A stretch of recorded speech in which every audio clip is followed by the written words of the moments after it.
আজকে আমরা back testing এর জন্য প্রস্তুত হব। তো ব্যাক টেস্টিং এর ক্ষেত্রে আমরা প্রথমে যে কাজটা করছি সেটা হচ্ছে আমাদের ফোনের মধ্যে অ্যাপ ইনস্টল করে দিচ্ছি এবং অ্যাপ সেটআপ করে দিচ্ছি।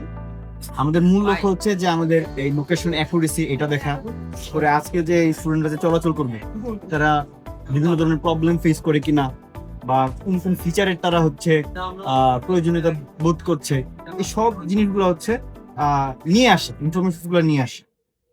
চঞ্চল, ক্যান ইউ লাইক এক্সপ্লেইন যে এখন এই মুহূর্তে কি হচ্ছে? এখন হচ্ছে যে আজকে 4:10 বাসে যে বাসগুলো যাবে সেই বাসের যে ড্রাইভার থাকবেন ওনাদের ফোনে এখন হচ্ছে যে ওই অ্যাপটা আমরা ইনস্টল করে দিচ্ছি এবং হচ্ছে যে ওই তাদের ক্রেডেনশিয়ালস দিচ্ছি, তারা কিভাবে অ্যাপে লগ ইন করতে পারবে তাদের নাম্বার এবং একটা পিন নাম্বার দিয়ে, তো সেটাই আমরা প্রসেসগুলো দেখা দিচ্ছি।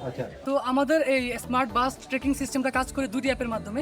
তো ড্রাইভারদের মোবাইল থেকে আমরা জিপিএস লোকেশনের ডাটাগুলো কালেক্ট করি এবং ড্রাইভারদের মোবাইলের ইন্টারনেট ব্যবহার করে হচ্ছে আমরা এই ডাটাগুলো আমাদের ব্যাকএন্ড সার্ভারে রাখি। তো ব্যাকএন্ড সার্ভার থেকে হচ্ছে আমাদের ডাটাগুলো যায় স্টুডেন্টের অ্যাপে। সো ওই স্টুডেন্টের অ্যাপ থেকে হচ্ছে আমরা বাসগুলো ঠিক কোথায় আছে এক্সাক্ট লোকেশন সহ দেখতে পারি। সো প্রথমে আমাদের যেটা করা লাগবে, ড্রাইভার মামার হচ্ছে তাদের মোবাইলে আমাদের এই অ্যাপটি ইনস্টল করবে। ইনস্টল করার পর হচ্ছে তারা হচ্ছে লগ ইন করবে, আমরা তাদেরকে রেজিস্ট্রেশন করে দেবো আমাদের অ্যাপে। তো লগ ইন করার জন্য তাদের মোবাইল নাম্বার এবং আমাদের দেওয়া পিনটা যদি দেয় তাহলে তারা হচ্ছে লগ ইন করতে পারবে। তো এরপরে ড্রাইভার আমাদের লোকেশনটা আমরা হচ্ছে দেখবো হচ্ছে স্টুডেন্টের অ্যাপ থেকে। স্টুডেন্টের অ্যাপে আমরা খুব ইজিলি ঢুকতে পারবো। আমাদের যে রেজিস্ট্রেশন নাম্বারটা আছে ওইটা দিলে এর সাথে সাথে হচ্ছে আমরা আমাদের একটা পিন দেবো আমাদের নিজেদের থেকে, আমাদের এই যে প্ল্যাটফর্ম থেকে। ওই প্ল্যাটফর্মের পিনটা ইউজ করে হচ্ছে আমরা লগ ইন করতে পারবো।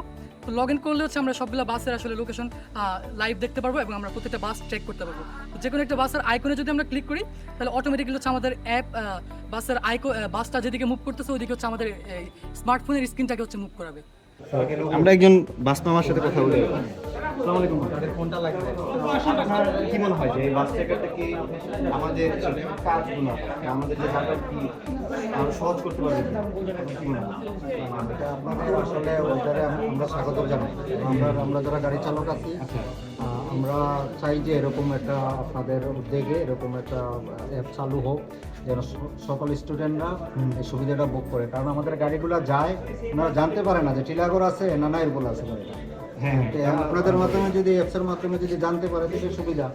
আমাদের অনেকদিন ধরে একটা দাবি ছিল যে আমাদের স্টপেজগুলো যাতে ফিক্স থাকে। তো আমাদের অ্যাপের আমাদের ওই সাজেশনটা নিয়ে হচ্ছে আমরা এই ইমপ্রুভমেন্টটা নিয়ে আসছি।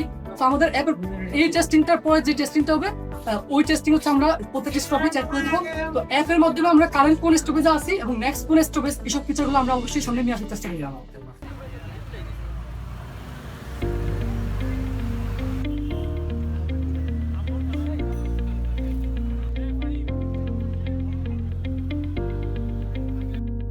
তো আমরা যখন টেস্ট করতেছিলাম তখন কারণের কারণে আমাদের ড্রাইভার আমাদের অ্যাপে রেজিস্ট্রেশনের প্রসেসটাতে একটু সমস্যা হয়েছিল।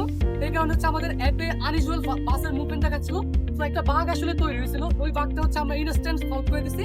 তো আমাদের অ্যাপে এখন মোটামুটি স্টেবল আছে। আমরা 5টা 10-এর বাস হচ্ছে আবার টেস্ট করবো জিনিসটা।